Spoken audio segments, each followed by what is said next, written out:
Today is the 15th day of March in 2024. Welcome to the Chapter 49 podcast. My name is Larry Lannan. I'm a volunteer with Chapter 49, a retiree, and we welcome you. We're glad you've chosen to join us. Take a little of your time to join our conversation. Chapter 49 represents most IRS employees in the state of Indiana. And as always, we are joined by our chapter president, Duncan Giles. Welcome back, Duncan. Thanks, Larry. It's always good to be here. Well, this is the first time in like 3 weeks. It's just been the two of us. We've had really great guests the last couple of weeks. Doreen Greenwald, our national president, gave us our first interview with her since she assumed that job. And we had a couple of great guests last week. We had the chief of negotiations and a chapter president from Chicago who were involved in negotiating the midterm agreement and got some insight on that. So there are always things to talk about. So we appreciate them taking time with us. I want to start this podcast off with something that's kind of local, so bear with us if you're not. But we are recording this on a Friday morning right after an outbreak of tornadoes in our area of the world. We do have tornadoes that hit Indiana mostly in the spring. And so we've had that outbreak the night before. We had the two northern Indiana communities were hit, Winchester and an eastern part of Delaware County, which is near, just not too far from Ball State University. And then we had another outbreak near the Ohio River, near Madison, Indiana. Also, I think that same storm system spawned a tornado in Milton, Kentucky, which is right across the border. So we feel bad. We do know that in the northern part of the state, originally the state police had said there were 3 fatalities. They've taken that back. They say there are 3 people who are in critical condition. They've not passed away, and they're working hard to keep these folks alive. So there are 3 people that were badly hurt, others injuries that were related to that. It's just part of living, I guess, in Indiana in the spring. I will say that, thinking back, and I've lived 72 years, most of them in the state of Indiana, and I look at the warning systems we have today, and they're so much better. And I think our warning systems have definitely saved a lot of lives. So, any comment on the tornadoes we experienced here, Duncan?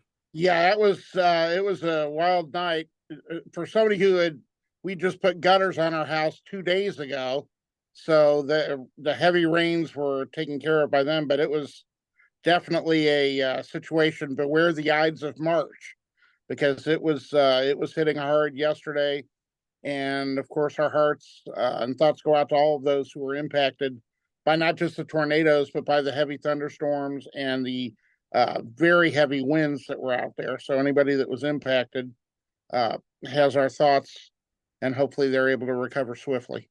Yeah, and you feel for the people who are hurt mostly, but I also saw a TV interview with an eastern Delaware County in northern Indiana, where the TV reporter interviewed a young woman who said I think it was her parents or grandparents, it was their parents, their home had basically been destroyed. They were not hurt, thank goodness, but it took the whole roof off the house. They had lived in that house for 25 years. So sometimes it's looking at another side of this. It's sometimes people just have to pick up and move on from what they have known. So tornadoes and bad weather, straight line winds, we have all kinds of weathers, particularly in the spring. It could technically happen any time during the year, but spring is where we see it the most. And it's really when we get into March, April, May, those are the months that we really have to be careful. So moving from that to our issues of the day that we need to discuss. I'm trying to think, Duncan. We've been talking shutdowns since before October 1st, correct? Yep, I'm sure our viewers and listeners are sick of hearing about it, because we're sick of talking about it. But unfortunately, Congress is making us do this. And what's happened so far is that we reached the brink, of a shutdown. And many people who have seen these things happen in the past and have a lot of experience on Capitol Hill had predicted at least 2, maybe 3 shutdowns by now. And every time we get to the precipice, boom, there's some kind of deal. Now, it could be a temporary deal, but at least there has not been a shutdown up to now. So there are a handful of agencies that have their budgets for the current fiscal year.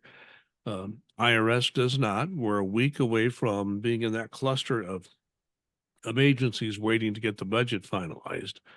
What's the latest you're hearing on this? Yeah, the as you mentioned, the smaller group that went through a mini omnibus, as they like to call it, a smaller group of bills. That was supposed to be the easier one, and that went right up against the time frame. This one is more difficult.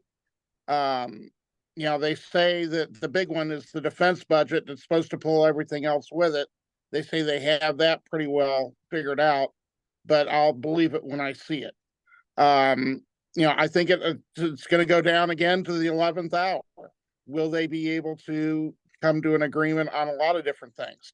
One of the things that, um, we need our funding to be able to continue to do the work that we're doing. Will we be able to get it? Will other government agencies be able to get enough funding for be able to do their jobs? It's so critical to do, and so baffling that it's so tough to come to an agreement on these. As always, I'm hopeful but skeptical. But I've given up darn near trying to read the tea leaves on shutdowns because, as you said, every time we keep thinking we're going to hit one, they come up with some sort of deal, either continuing resolution or a budget deal to make it pass. So I hope that continues.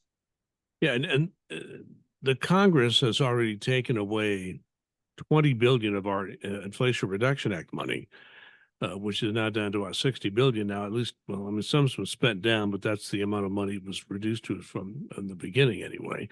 So now we have a situation that Doreen Greenwald talked about, where here we are trying to finalize the 2025 fiscal year budget, which began October 1st of last year. We're what, 5, 6 months into the fiscal year. We still don't have a budget. We have last year's budget, which is a reduction.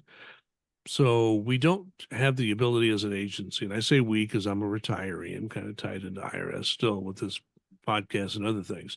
So the IRS is trying to run on a continuing resolution, difficult to hire, even with that IRA money, which it's a little.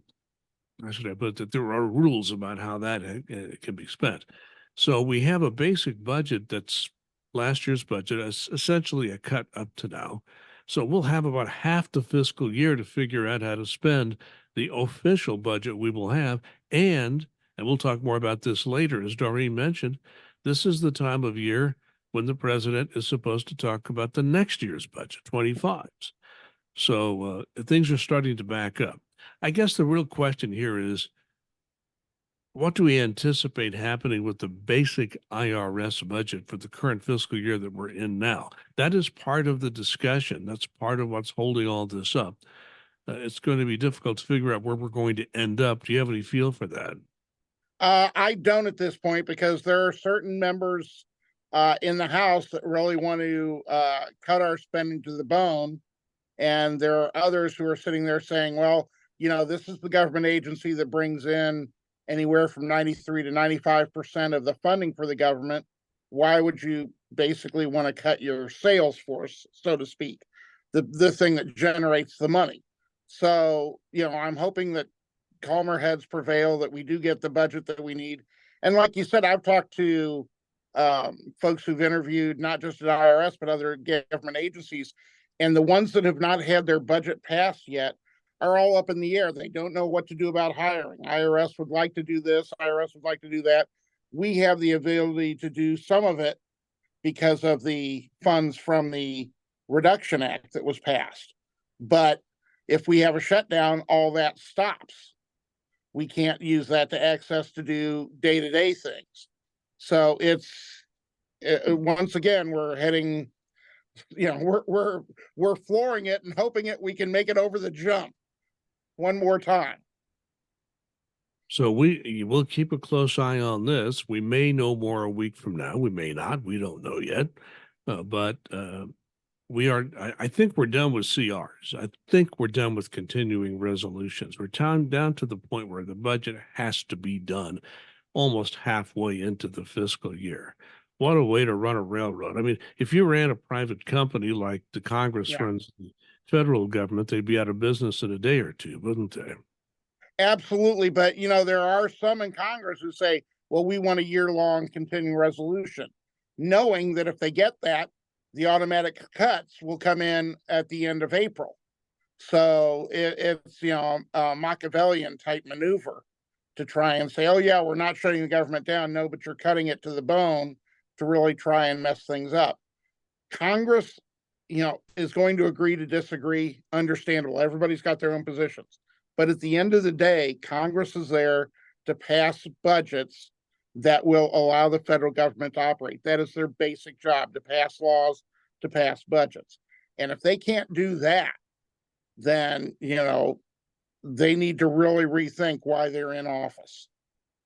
Well, I would say just my analysis, having covered, government for an awful long time as a reporter, is that there are the Republican Party, particularly, is very split. There are some people in the Congress who just want to cut everything. Let's cut the IRS. Let's cut everything. We just want to lower government spending overall. There are others who say, well, that's part of that agreement that then Speaker McCarthy and the president reached several months ago. Was that if there's no agreement by a certain date in April, then everything gets cut, including defense. And there are a lot of people who do not want defense, and this defense cut would be pretty severe.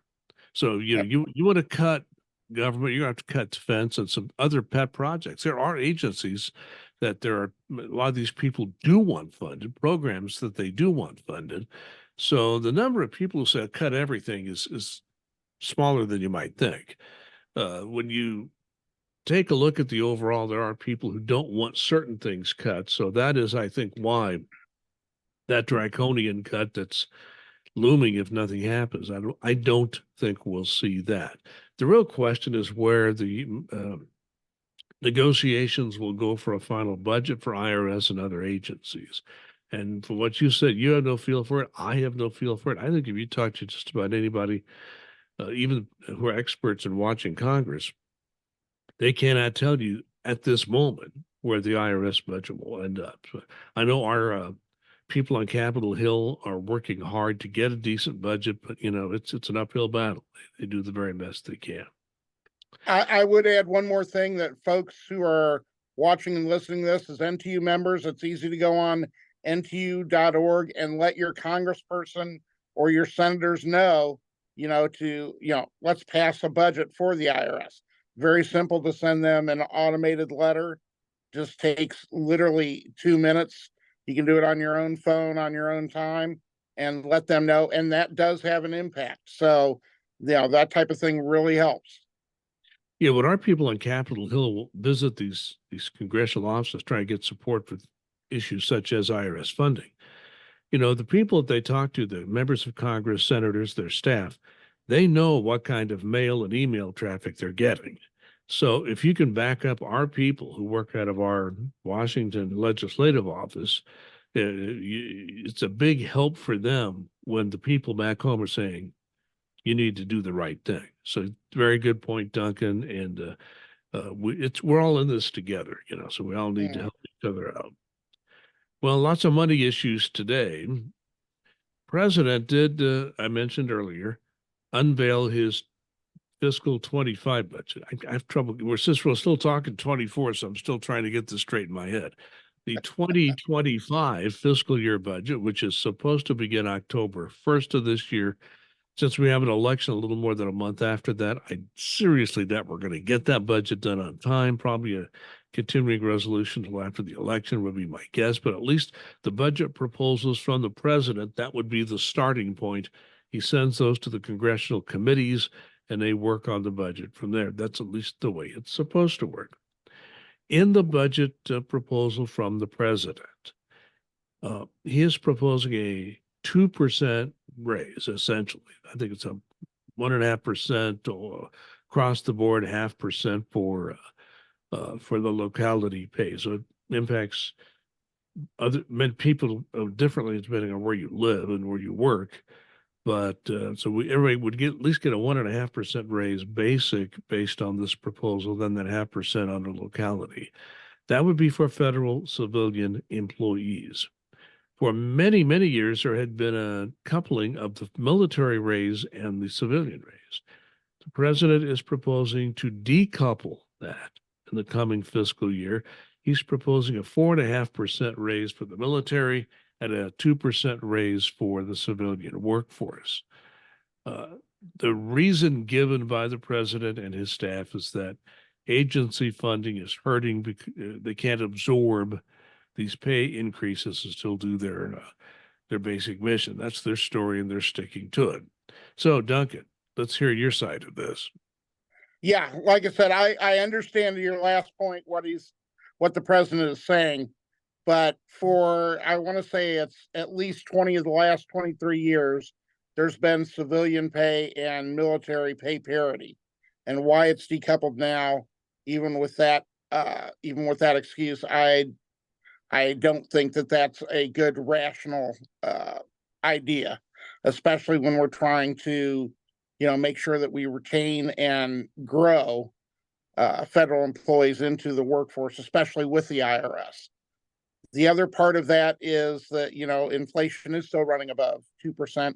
And basically, what the president's budget said was it's a 2% raise. Didn't give a breakdown. Everybody is assuming it's 1.5 but didn't give a breakdown. That's as good a guess as any, but it's really still up in the air. There are many in Congress who are proposing a much higher raise, and we do appreciate that. But at the very least, we believe there should be pay parity between the military and civilians. And for those who always wonder, well, what's NTU doing for me? I can tell you that National President Doreen Greenwald, NTU National President Doreen Greenwald, a guest on this program just 2 weeks ago, was, to put it mildly, hot when she found this out, that it was only going to be 2% and we were going to get 2.5% less than the military. Very upset, made her feelings known to the administration, and is working with other federal government unions as well as our folks, as you said, on the Hill, for pushing for a higher rate, because it's just simply not enough right now. It's just 2% is just not enough. I think there's two aspects of this in my mind. There's probably others, depending on how you look at it. First thing is federal employee raises have still not kept up with the inflation that we've had in the last few years. We're still running behind on that in best calculation I can make. The other part of this is that, we're supposed to have some relative parity with the private sector, and we are falling way behind the private sector and have been for years. And as you said, Duncan, we're trying to get work done for the American people, whether it's collecting taxes, whether it's doing the audits, whether it's answering the telephone, answering correspondence, whatever it might be. We have to have people who know how to do this job, and we can't bring them in, and certainly can't keep them once they have some of these skills if the pay isn't competitive. So I think the real danger that we are seeing here is that this will further degrade the ability of agencies to make this an attractive job. That's a part that concerns me. Absolutely. And the other part of that is, as well, is if longtime employees know that there is not going to be much of a pay raise, again, we're talking about your retirement is based on your high 3 years of pay. If it's another 2%, many people will say, you know what, for what it's going to change for my, my overall pension, I might as well go ahead and pull the plug now. And you see all that knowledge and good information and mentorship and instructors walk right out the door. And that is an absolute danger across the federal government when you get these types of pay raise proposals. Not to mention another aspect of this, how many people are eligible to retire in our agency. And this is true throughout government, but I think IRS has even more of this, where so many people have decided to stay on a little longer They may not want to stay on much longer. Are we saying that this hits home a little bit here? I understand being where I'm at, having now being at the age of 62, that I can understand where people would say, is it worth it to me? For me, it is, because I enjoy helping people and trying to, make the agency a better place. But for a lot of people, I can absolutely understand why they're saying, you know what, if I can go, if this is all the appreciation they're going to show me, and I'm not going to really be making much more, why the heck am I sticking around? So I can absolutely see that. Duncan, one thing about the two of us, neither one of us act our age. Nobody believes that we're the age we are. As I'm fond of telling my wife, Kim, I'm sorry you knew I was 12 when you married me. Oh my gosh. Well, we're just talking about a lot of financial issues today. So let's go back to something we referred to earlier in the podcast. As we mentioned earlier, there has been an effort in Congress to take away that Inflation Reduction Act money. It was 80 billion, was reduced by 20 billion as part of a compromise to try to keep the government running, to be honest with you. It was a tough compromise to make, but the president didn't want to do it, but he had to do it and felt it was important to keep the government running. Well, the president now is saying, all right, I did that then. Now, I really do believe IRS needs this Inflation Reduction Act money, the separate additional money to beef up IT, beef up the workforce, just do the work that needs to be done based on the mission given IRS, considering the fact that this agency has been starved probably since the mid 90s. Maybe you can go back further than that, but I would say that's sort of when all this happened. Then there was a period where we were funded fine for a few years, and it fell back, and funding once again was quite inadequate and behind most presidential requests. So the president is saying, "All right, Congress, take that $20 billion of Inflation Reduction Act money, put it back where it was before." It's going to be a tough fight. It's an election year, but at least the president, I think, is saying, "Hey, I think even though I had to do that then, right now, I'm saying this was still money I put in there to begin with. I still think it's important." So, how important is it that the president has said this money needs to go back? I think it's a very good point by the president. And I was very happy to see that, because we do our IT is essentially having to be rebuilt. And they're doing it in pieces, but we still need the funding to continue to do that. We have got antiquated systems. We want to get up to where the private sector has, where if somebody's calling about their account, we can take a look and find something in close to real time. Not that it's 4 or 5 years old. The equipment's old, the system's even older, and it's taking, okay, this is what was happening a week ago. Well, what's happening right now? I don't know. That's the most up to date information that we have. You see this in states. I've had a problem with my state of Indiana return. They couldn't locate a payment I sent them. They didn't have what the state and county local taxes I had withheld. And, a lot of it is their equipment, because the systems are older, they're antiquated, they couldn't find the stuff that was sent in. So when you don't have this IT support, and that's what a lot of this IRA money is for, that, we're going to be stuck. We also, as you said, needed it for hiring, and we need to retain the people that we do hire. We need to make sure that they get adequate training, that everybody is trained from executives on down on how to treat people, how to manage people, how to make it a better workforce, so that we can keep people. They are happier, they're more engaged. And when you start cutting these types of funds, that's going to have a very negative effect. So I am very glad that the president's going to do it. As you said, it's going to be a tough fight to get it back, but I'm pleased that the administration wants to make that effort. I want to talk about a couple of issues here at the end that deal with the quality of life as far as the workforce is concerned, and how work is assigned, really. Let's start off with the call centers. IRS has made an announcement how call centers such as the remote center in Indianapolis will be assigning work in the future. This could have a very big impact on people who work in that operation. Tell us what's planned. Yeah, one of the things that remote sites such as Indianapolis have wanted for years, decades, is the ability to do remotely is to do some of the paper inventory. When we had the shutdown, everybody was hearing about the truckloads that were there in the service centers and how many millions of documents that we had that weren't being serviced and things of that nature. Uh, it was still, even though we've staffed up in both the service centers and in things like call sites, it can still fall behind. So one of the things that we've wanted to do for years is have people who are on the phones.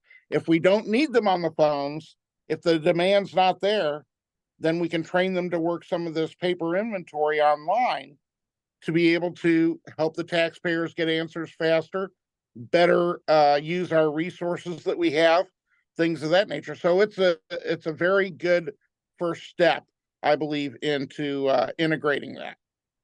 So that do we have any idea when this might begin?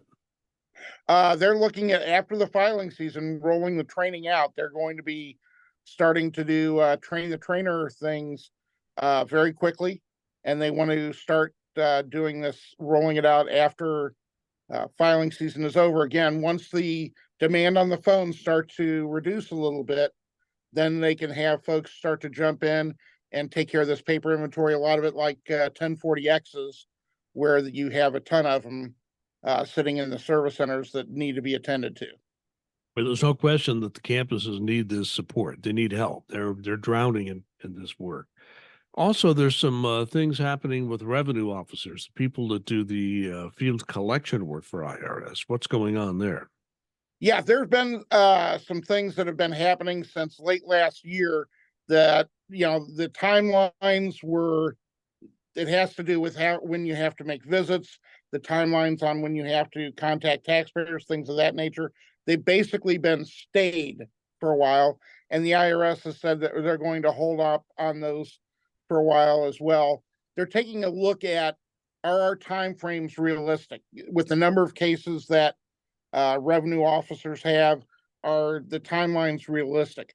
I'm hoping that the rest of the agency gets a clue from this, and things like revenue agents, folks over in TAS, who sometimes can have ridiculous, literally ridiculous demands on how quick they have to turn around cases with the number of inventory that they have, is looked at as well.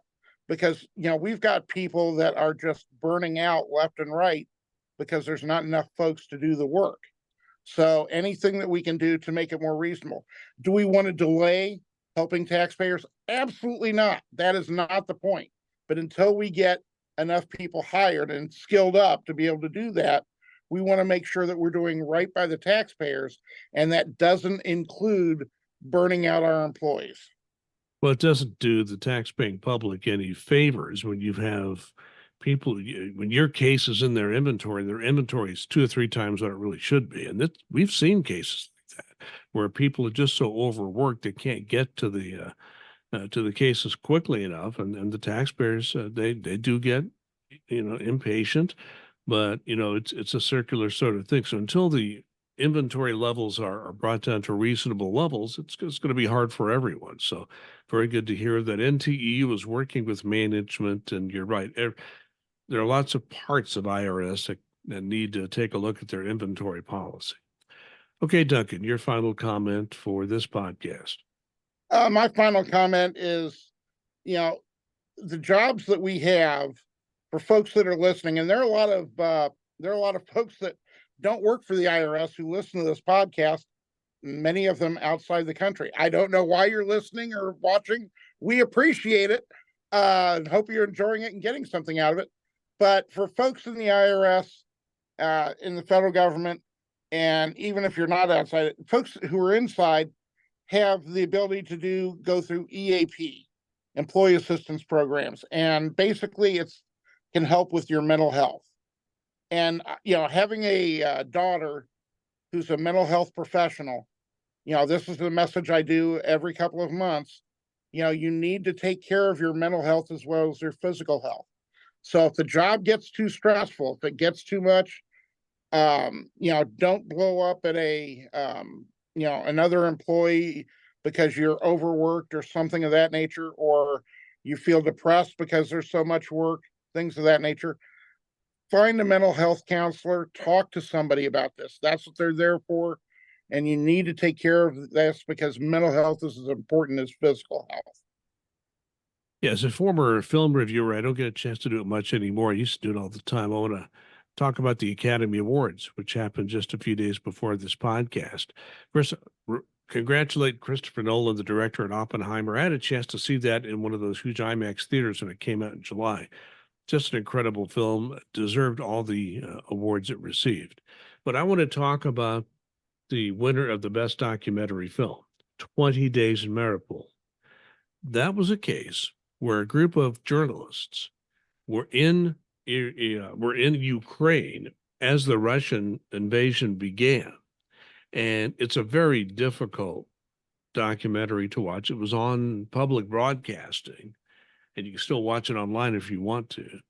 But the reason I mention this is because it emphasizes. I mean, there's some, obviously, how should I put this? They have to refer to the military situation to some extent, but it zeroes in mostly on what civilian populations have to deal with once there is some kind of a war.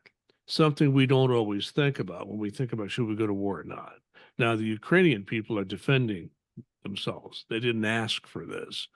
So this is not easy for them, but there were people who were experts in military strategy and understanding military operations who thought Ukraine wouldn't last for 2 days after this invasion. It's been more than a year. It's been very difficult for them. But these people want their own country. Ukraine's had a checkered history with its place in Europe and Russia over the decades and centuries, if you want to go back that far. So I think if you have not seen that documentary, just incredible, deserved the Academy Award. And this Ukrainian war is still just as bad as it was when it started with the civilian populations. So even some people in Russia have suffered across the border because there have been cross-border skirmishes. This has just not been good news for people who live in that area of the world. And I felt that I just needed to say something about those documentary filmmakers who took tremendous dangers to produce this documentary. We're in harm's way just with these civilians trying to document this story. Fully deserve the Academy Award. Duncan Giles, thank you once again for being part of this podcast. This is the Chapter 49 podcast. We try to make this a weekly podcast to the extent that we can. And we are very happy that you have taken time out to spend some time with us. As Duncan said, we have people who don't even work for the federal government who watch or listen to this podcast. We appreciate you. I'm sure it's Duncan's good looks that draws him to the video, but that's another matter. Sorry, Duncan, can't talk now. This is the Chapter 49 podcast. My name is Larry Lannan, along with Duncan Giles. Thank you for watching and listening, and we please want you to be safe and be kind.